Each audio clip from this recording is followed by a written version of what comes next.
This part of the video contains flashing lights due to the reflect beams, proton beams, and everything else. So any photosensitive viewers watching this video, you probably should skip this one. However, if you really want to see this video, feel free to roll dice and take a chance, but proceed with caution.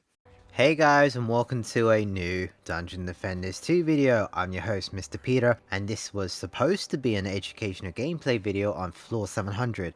But you know what? Let's have some fun. Let's use the blaze balloon trap that hardly anyone uses and have fun with it. But first, let's check out the lanes. We have Captain Dreadbone's Horde, Side God Wampers, and Lava Seeker Wampers. And for the flyers, we have EMP Sappers and EMP Kamikazes. Really easy flyers, and I'll show you how to deal with them later on. We also have really easy mods, especially armored. All enemies take reduced physical damage but increase magical damage. The blaze balloon does magic damage, so that's a huge bonus for the tower. For the enemies, I can see majority of them are melee, and they all have some type of orc enemy. How convenient. I'll be using the reflect beam and the proton as the base foundation. The petrify combo is one of the best CCs you can get in the game, and these two towers can deal a great amount of damage. Boost aura to buff the towers. I'm still using my hybrid build and mix of CC and boosting. I know these lanes have unstoppable, but I tend to ignore that. It's not that big of a deal. And this is the medallion I'll be using on the blaze balloon. Anti-orc and anti-melee with defense rate. It's important to have a 10 defense rate mod to max the tower's attack rate, but also to have a free shard slot. This allows me to double stack damage on this tower, and I'm using deadly strikes to make the range bigger. I'll be using another blaze balloon for Captain Dreadbones. I don't have a medallion specifically for bosses, but that's okay. Captain Dreadbones is melee, so anti-melee should help out. But the real reason why I'm using another blaze balloon is to use the shard Blazing Phoenix. Shortly after a blaze balloon triggers, a phoenix emerges dealing 5800% defense power as magical damage. Is it a good shard? I have no idea, so we'll have to find out. I'm just excited to see a phoenix to fly out. For the bees, the counter for them is the world tree. They have a weird interaction with them, and you'll see it later on. For the EMP Cobalt, they love diving into towers, and the Obelisk is one of the best bait towers to have. It's very tanky, and with the mod Protective Downgrade, it's very difficult for the EMP Kobolds to destroy this tower, but unfortunately, you can only have one Obelisk down per hero, so that is why you will need to make another hero with the same relic. If you're using the Frostbite Tower as your bait tower, that is perfectly fine too. The setup I was thinking of doing is a classic box shape,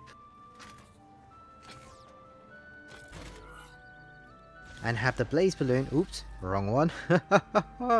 You can see I don't use the blaze balloon that often. Have the proton just behind the trap, and obviously have the booster at the center. And let me show you how this is going to work. That's the detonation zone.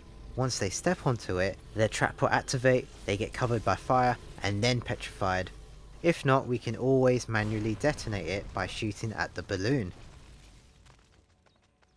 For this lane, I'm actually going to put the defense back here. Normally I have it closer to the door, but I want you guys to visually see the awesomeness that's going to happen.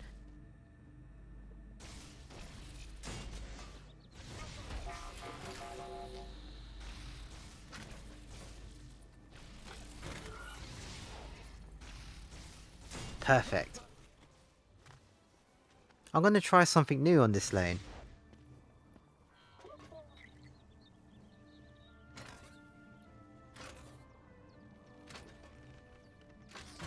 What's great about these traps is that you can have them very close to each other.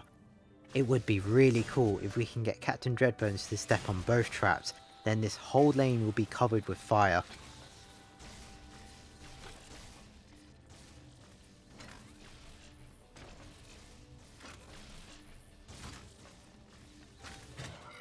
I'm actually going to have the booster at the front. There's no cyborgs in this lane, so nothing's going to disable it. Plus this allows Disruptor Pylon to reach this trap at the front, so every blaze balloon is going to get buffed, which is fantastic.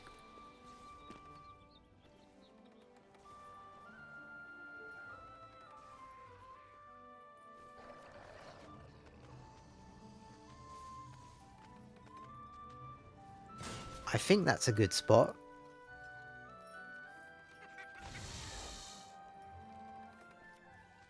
I think the best place to put the Obelisk is in the boost aura. This allows the mod diverse power and diverse crit to get another stack of stats to give to the other towers.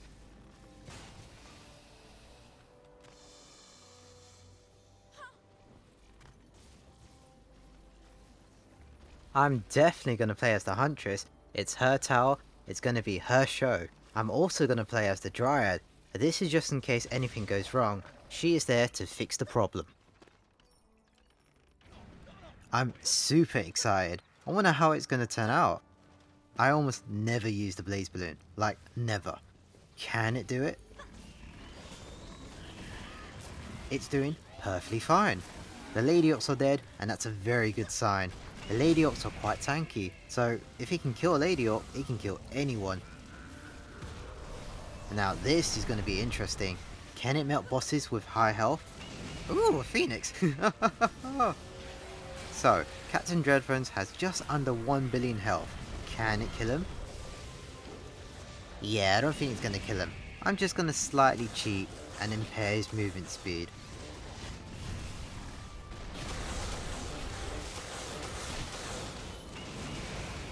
I have to be honest, it did terrible against it.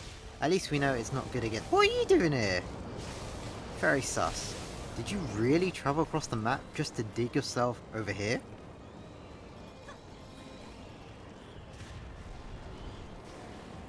I think he's gonna go there too.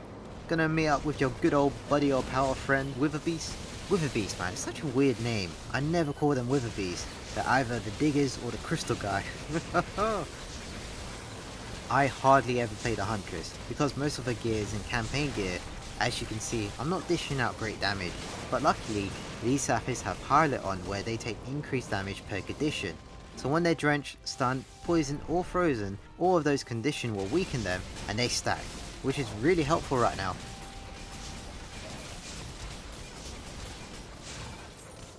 I think that went pretty well. The traps are doing a fantastic job right now. You want to upgrade the Obelisk first to activate Protective Downgrade, so the EMP Kobolds will have a difficult time on destroying these towers. There's a boss coming through here, so the best thing to do is to upgrade everything here by 1. But I'm going to upgrade the Blaze Balloon to tier 4 to see its damage potential. That did not increase that much, but that's okay. I want to give as much love to these Blaze Balloons as I can. I want to see how powerful they can get. I think we have just about enough to upgrade both Blaze Balloons to tier 3. In fact, tier 4. How convenient.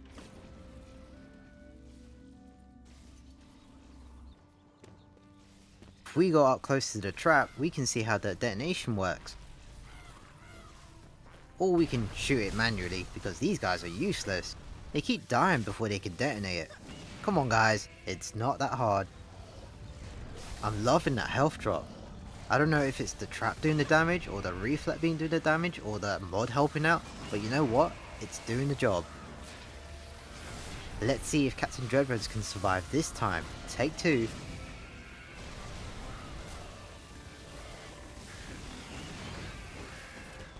Even with the upgrades, it's still doing terrible. Noted. Kind of expected it to be weak against bosses. It's not a single target tower. It's ideally to wave clear. I 100% need to go to that lane.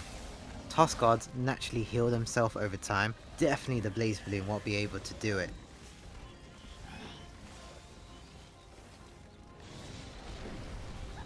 This guy has so much resistance and so much health. He's a tough cookie. Luckily I have the Dryad on me. I'm just gonna add a little bit more mushrooms so he can't get through.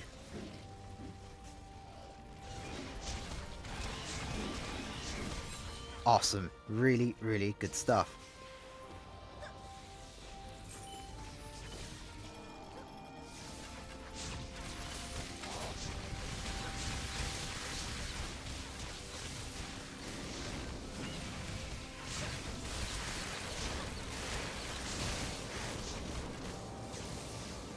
You know, it's a good thing these guys don't do anything to the core, but sometimes they get you paranoid. When you see a red dot on the minimap and you're like, what? Something made it through? But really, it's them casually running. It's a great relief when it's them, but when it's not, oh, it's horrible.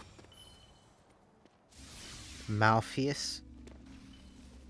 And no other bosses. Yeah, I don't see any reason why we shouldn't continue. All the balloons have been upgraded, and they're doing a great job, so let's keep it moving.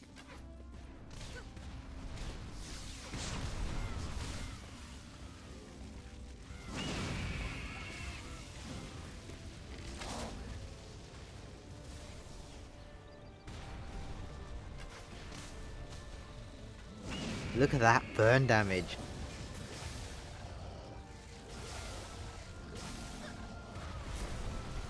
And the range is so big. I love it.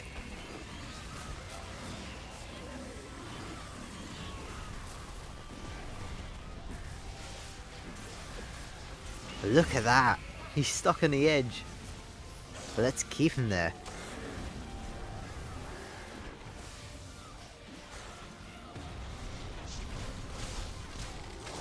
Oh, I nudged him a bit. Can I somehow push him off? I wonder.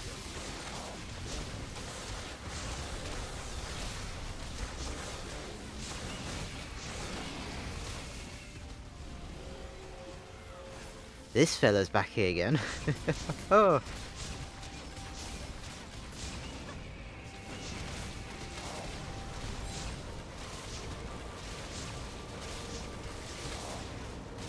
Oh, that lag.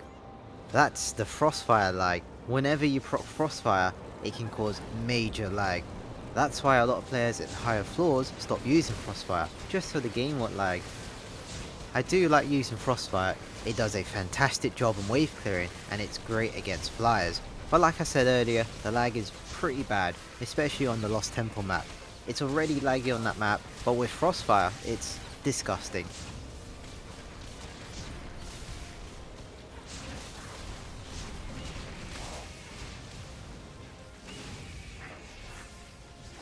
It is taking a while to kill Malpheus, but in fairness, we don't have the right mods of this medallion. And this is a great example of why it's important to have anti-mods. All enemies on my floors will have a large amount of health, and without anti-mods, it takes even longer to kill them. The bonus percentage damage really does help on shredding their health, but you do have to have the right anti-mod for the right enemy. If you don't, it's gonna take a while to kill them.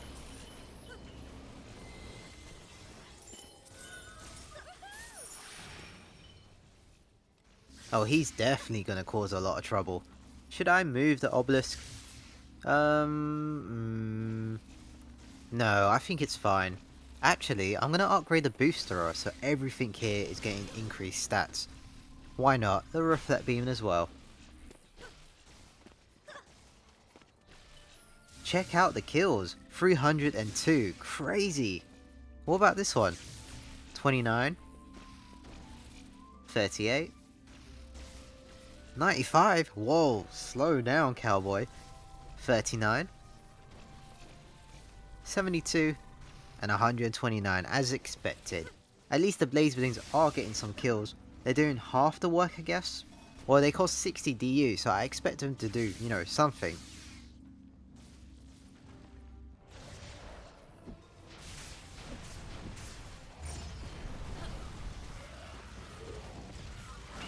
Gosh, there's so much bright lights going on here. I may have to put a warning message on this video for photosensitive viewers.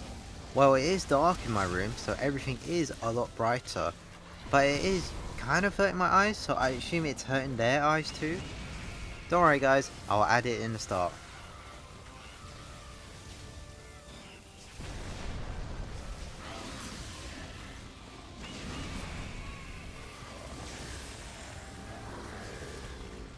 Shield Goblin on this lane, and I got a Yeti on the other lane too. By the way, Yetis can throw a snowball and freeze everything. When he does freeze everything, all the enemies will walk past without taking any damage, which sucks. Try to keep your distance from him. The last thing you want is him to freeze you.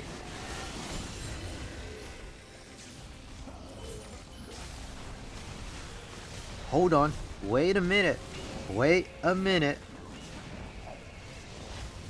A fantastic example of why it's good to have the Dryad. The CC from the mushrooms completely stopped him from moving forward. Really good stuff and really helpful. I've made a video about the Dryad's mushroom, check it out if you haven't seen it, I'll link it in the description below.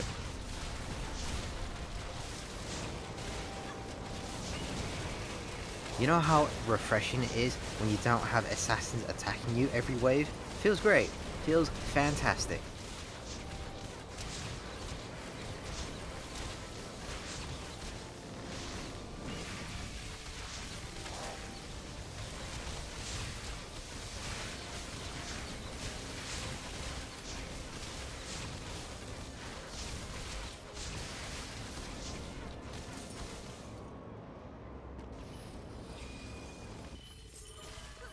Can't believe we're on the last wave.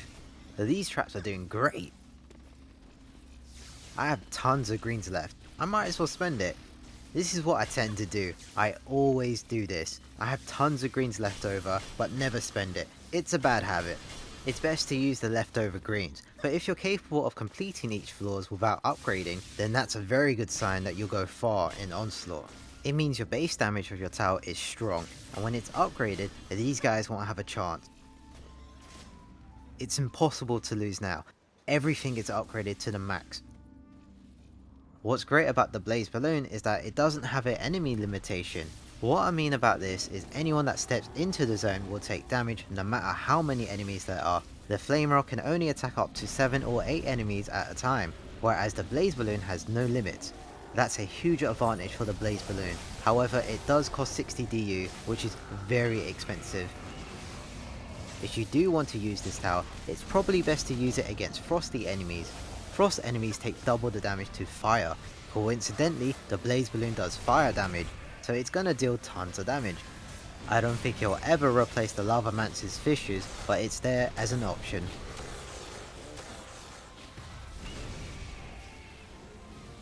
Eat my phoenix, Captain Dreadbones.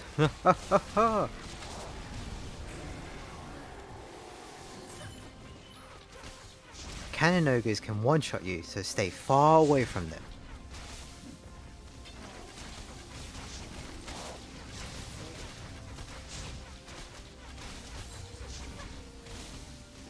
Ooh, a Lava Guardian.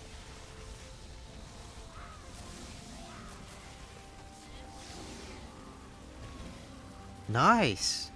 That's good to know. Lava Guardians are very tanky, and it died with ease, although everything here has been upgraded, and the lane does have armored, so every tower is dealing a lot more damage than usual. Can the base damage of a trap kill a Lava Guardian? Quite curious. I might have to do some research on that. It's refreshing to try something new, something that isn't meta, and I'm quite surprised of the results for today. Didn't know the Blaze Balloon could hold its own weight, but it proved me wrong.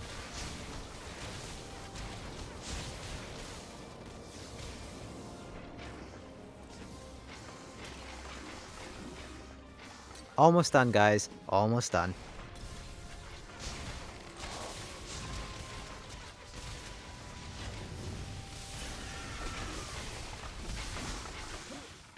Alright, that's going to be the end of this video and the end of floor 700. I know I kind of make these floors look easy. That's because it is easy, for me at least. From floor 500 to now, the health difference is very minor.